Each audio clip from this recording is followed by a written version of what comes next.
Okay, so the Apple HomePod is coming out soon.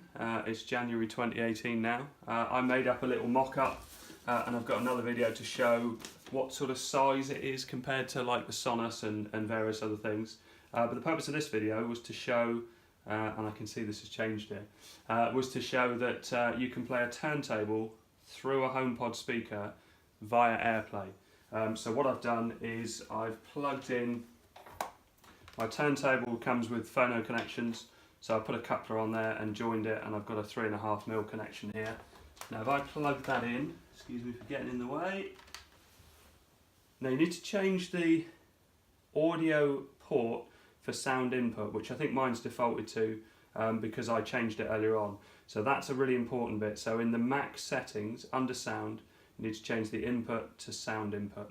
Let's just open up Airfoil, which is already open. You've got to click on Apple TV, and on my TV now it says built-in input via Airfoil. Now this is a trial version, so it only lasts for 10 minutes, so I've got to be quick. Computer internal speakers, no, don't need that. So, and the source needs to be built-in input line in. So now, if I go to play some vinyl,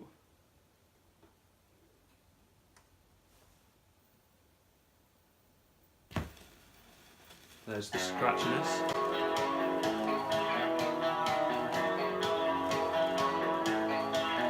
You can see here, when I lift the stylus up, it doesn't stop immediately because it's doing some sort of buffering. But yeah, it works, and it actually sounds alright as well. Now, obviously I'm not using this through a HomePod, but it's a proof of concept that you will be able to do it through a HomePod using this method. So you do have to go through a Mac, you can use Windows as well with Airfoil, although I haven't tried that yet. But if I drop the stylus down,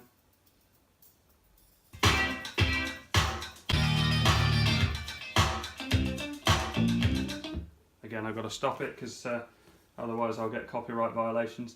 But yeah, I hope this helps. So that's my method of playing vinyl through a HomePod speaker. Alright, thanks for watching.